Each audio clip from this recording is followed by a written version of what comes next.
Well, hello everybody. I'm Jerry Emge, a realtor with Keller Williams The Lakes in Lake Elsinore, California. And I produce these videos on a regular basis, usually at least once a week, sometimes 2 or 3 a week. And they cover various real estate topics. I don't talk about any particular houses for sale or anything like that on these videos. So I'm not here to sell you anything, just here to share information. And hopefully, for a lot of you out there, it can be very, very good information. So, as I said, every topic is new. And today's topic has to do with seniors, in other words, people 55 and older, that are looking for housemates. Now, this is becoming very, very popular these days. It's called co-living by a lot of people. What it can involve is a very financially viable solution to staying in your home longer than normal. So in other words, instead of, okay, I'm getting old, things are getting a little tough around here financially and chores and all that sort of thing, and maybe it's time to bail out. And that's fine if you want to do that. There are agents like myself that can help with stuff like that. But a viable solution to moving out of your home, maybe prematurely, or even downsizing prematurely, is co-living. So it can give you a lot of satisfaction, especially if you've lost a spouse, but it can even be if you still have a spouse. It can be a very, very viable solution. And it can allow you to remain independent much longer. But this is only going to work if you have a suitable roommate. So first you start off by putting the word out to your friends and family and neighbors that you're looking for a roommate, and maybe you'll start getting some good recommendations in. So put the word out. When you arrange these interviews with people who are candidates to be a co-living partner, make sure you do it in a very safe way, especially in this day and age. Number one, always meet people, first on the phone or via email or whatever, but always then meet them at a public place, like a Starbucks or, you know what I mean, a place where you can meet where there's people around and it's a safe environment. It's always good to bring a friend or family member with you on these meetings. 2 reasons. Number one, it makes it a little bit safer.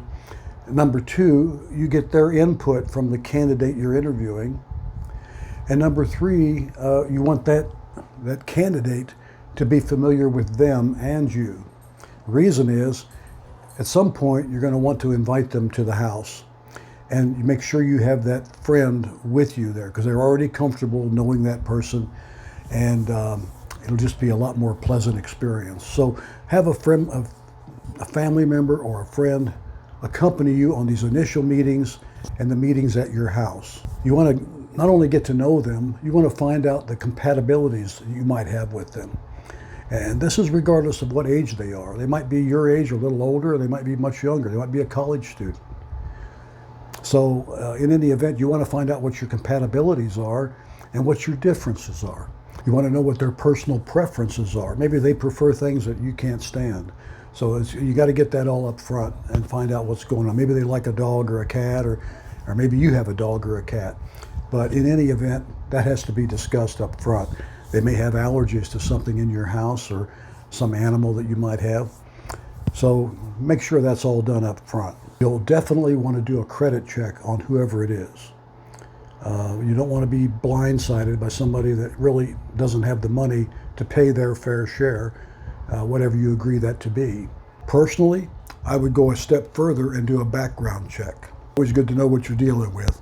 If you're renting the property you live in now and you want them to be a co-inhabitor of that property, you're going to have to either get them on the lease that you're on, so that they're on there at the same level that you're on, or do a sublease. Whatever you end up doing legally, make sure you get it in writing. And if you have a realtor friend, they can help you with that, or a property manager, whoever it may be. There are people that can help you do that and probably not even charge you a dime. So I know I wouldn't. Discuss what your personal preferences are. Maybe he or she prefers to work at night, and you like being at home during the day. That could be a very accommodating situation. So in any event, you got to work all these details out. Find out if there are any physical restrictions on this person. They may have a disability of some kind. And you may be able to complement each other with whatever disability you might have. Maybe you can't lift heavy things, maybe they can, vice versa. There's all kinds of things that could work out. Make sure you have a trial period for this relationship. Don't cast it in stone right up front. Say, look, let's do a 60 or 30 or a 90-day trial period to make sure we can get along with each other. As I said earlier, make sure you consider people both in and out of your age group. You might want to even get a college student. If there's a nearby college, a college student could be very good.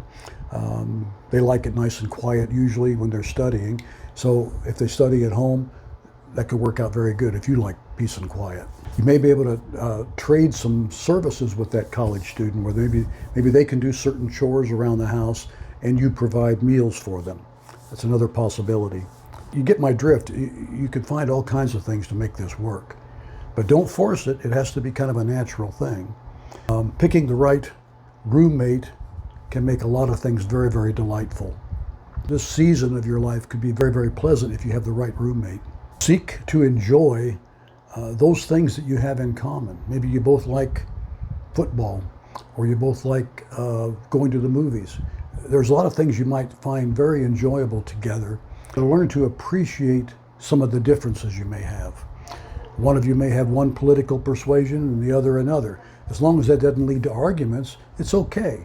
And I know I've got friends that are of opposite political persuasion to myself, and we get along just fine. We argue about things, but we get along fine. We could live together. I don't doubt that a bit.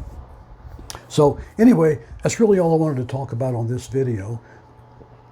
As usual, if you like my videos, when you get a chance, give them the old thumbs up. And when you get a chance to subscribe, hit the little subscribe button. It doesn't cost you a dime. And hit the little notification bell. You'll be notified when new videos go live. Now, here comes a little bit of information about me. If you need to pause the video to write down my phone number or email address, feel free to do that. Feel free to get hold of me anytime to talk about this topic or any of my other topics. I appreciate you watching, and I'll see you on the next video. Bye-bye.